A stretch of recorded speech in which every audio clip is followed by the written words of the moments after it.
Pytanie powstaje, co jeżeli nie znamy rodziców tej samej płci? Ona zaczyna walczyć z teściową, czyli tu zaczyna być konflikt, dlatego że chce zająć należyte jej miejsce, ale niestety jest zajęte. Niechcący, przez bardzo wielki przypadek zajmują energię przyszłej wybranki, bo skoro tato nie umie dobrze traktować kobiet, bynajmniej ta pani tak uważa, to zapewne dziadek też nie umie, a pradziadek na pewno już go tego nie nauczył.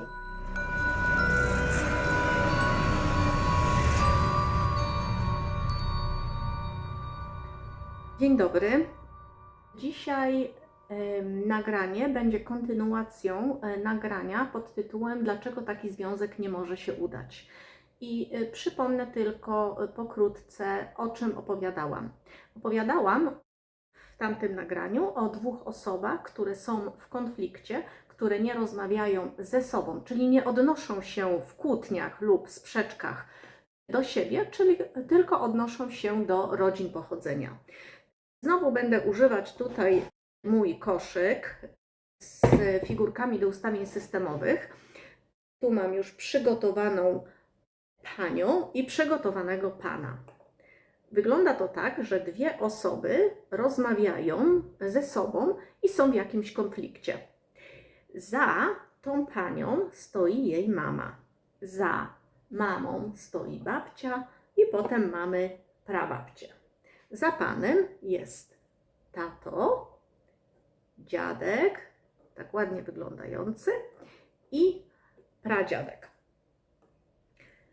I sytuacja wygląda tak. Kiedy te dwie osoby są w konflikcie, to pani może powiedzieć do pana o tym: jesteś jak twój tato, czyli czegoś nie robisz, jesteś nieadekwatny, mógłbyś bardziej pomagać, ale twój tato cię tego nie nauczył i oczywiście tak właśnie on traktuje kobiety, więc ty też tak traktujesz. Jeżeli tato źle traktuje kobiety albo nie umie dobrze traktować, zapewne można już odnieść się bez żadnego problemu do dziadka i pradziadka, bo skoro tato nie umie dobrze traktować kobiet, bynajmniej ta pani tak uważa, to zapewne dziadek też nie umie, a pradziadek na pewno już go tego nie nauczył. I w tą stronę dokładnie to samo. Pan może powiedzieć do pani: ty jesteś jak twoja mama. Nigdy nie sprzątasz, nie interesujesz się gotowaniem i nie interesuje cię dom.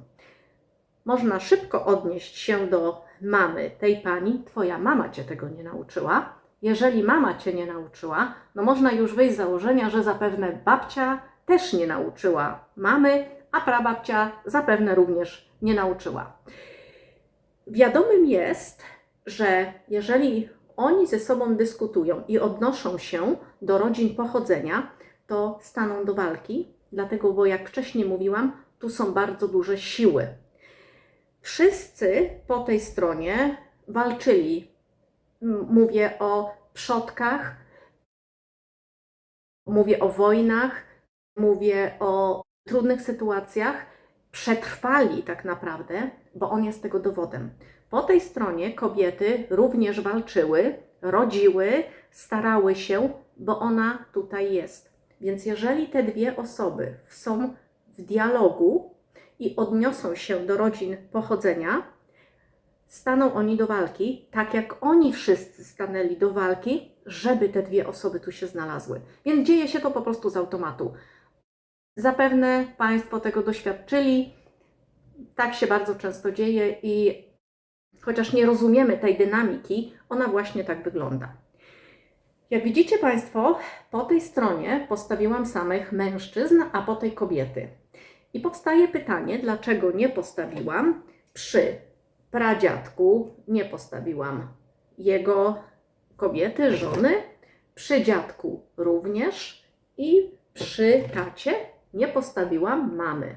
Z tej strony bardzo podobna jest sytuacja, że oczywiście, że musiał być mężczyzna tutaj koło prababci, musiał być mężczyzna koło babci i koło mamy zapewne też był jakiś pan. Naturalnym jest, skąd się biorą dzieci, to wiemy, Muszą być dwie płcie, żeby były dzieci. I oczywistym jest, że oni wszyscy walczyli, żeby tych dwoje mogło pojawić się na świecie. Dlaczego więc postawiłam tutaj tylko panów, a tutaj tylko panie? Jeżeli wyciągnę te dwie osoby, dobrze, dla ułatwienia już ściągnę przodków, podziękuję również, że byli z nami, tutaj ściągnę przodków. I dla ułatwienia wezmę dla przykładu panią. Ta pani ma za sobą swoich rodziców. Oboje z tych rodziców dawali jej energię, oboje byli na świecie i oboje spowodowali, że ta dziewczyna, kobieta jest na świecie. Jednak zauważcie, że w tej chwili energia tutaj mężczyzny jest wolna. Czyli jeżeli ta dziewczyna dorasta po okresie dojrzewania, energia ta może być zajęta przez mężczyznę, jej wybranka. Zobaczcie jednak, co się dzieje, jeżeli dziewczynka dojrzewa i jest pod wpływem ojca. Ta energia z automatu jest zajęta. Ja nie mówię tu oczywiście o niczym innym, tylko o energiach. Energia mężczyzny przy niej jest zajęta. Jeżeli dojrzewa pod wpływem matki, matka nie może zająć energii męskiej. Dlatego za kobietą mają stać panie. To one mają wspierać ją do związku. Nie wspierać w całości, bo oczywiście, że ma ze sobą i mamę, i tatę, i babcię, i dziadka, i wszystkich i oczywiście, że to jest jasne, że to są jedna i druga płeć. Jednak, gdyby pozostawała pod wpływem ojca, nie byłoby tu pań, tylko z jakiegoś powodu pozostawałaby pod wpływem ojca, czyli ma za sobą mężczyzn, ta energia zostanie zajęta. I kiedy przyjdzie jej wybranek, on nie ma gdzie stanąć. Energia jest zajęta. Tak samo jest w przypadku chłopca. Jeżeli mamy chłopca dorastającego, oczywiście, że ma on tatę i mamę. Jednak pozostając pod wpływem ojca, energia kobiety przy nim jest nadal wolna. Tato może stanąć tutaj, ale energia kobiety jest wolna, więc kiedy przychodzi wybranka jego, ma gdzie stanąć. Energia jest wolna. Kiedy jednak chłopiec byłby pod wpływem matki, czyli matka jest tą, która wychowuje, która nadaje rytm, która pokazuje, w jaki sposób żyć. Energia niestety żeńska jest zajęta. I kiedy przychodzi wybranka, nie ma gdzie stanąć. Często oczywiście powoduje to konflikt, o którym będę innym razem mówić, między wybranką tego pana, który chciałby wejść w związek małżeński, a między teściową. I to jest bardzo naturalne. Często też nie rozumiemy dynamiki, dlaczego jest konflikt, ale bardzo często konflikt właśnie polega na tej dynamice. Ona zaczyna walczyć z teściową, czyli tu zaczyna być konflikt, dlatego że chce zająć należyte jej miejsce, ale niestety jest zajęte. Dlatego właśnie do par, kiedy pokazuję pary w jakimkolwiek konflikcie, czy będące tutaj razem, już tutaj wymieniam wybrankę, pokazuję, że za kobietą mają stanąć kobiety. To one mają przygotowywać ją do związku, a za panem mają stać mężczyźni i chłopiec dojrzewający ma być pod wpływem mężczyzn. Pytanie pozostaje takie, co jeżeli nie znamy rodziców tej samej płci lub rodzic jest nieadekwatny?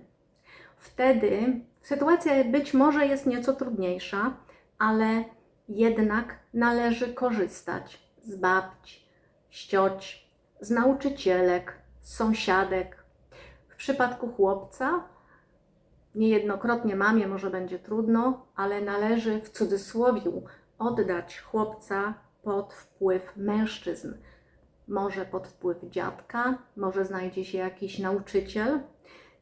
Chłopców można posłać na obozy. Mama takiego chłopca, tutaj mama, musi zadbać o to, żeby on był pod wpływem mężczyzn, mimo że będzie robić wszystko, co może. I zapewne takie mamy są, które będą robić tak, żeby ten chłopiec był przygotowany do tego, by mieć dobry związek, to jednak niestety bardzo niechcący, przez bardzo wielki przypadek zajmują energię przyszłej wybranki, co powoduje, tak jak wcześniej pokazałam, konflikt między żoną lub wybranką a teściową. Dlatego, choć może być to nieraz trudne, kiedy rodzic jest sam i sam wychowuje dziecko przeciwnej płci, jednak jego obowiązkiem będzie zadbać, by byli przedstawiciele tej samej płci w życiu dziecka.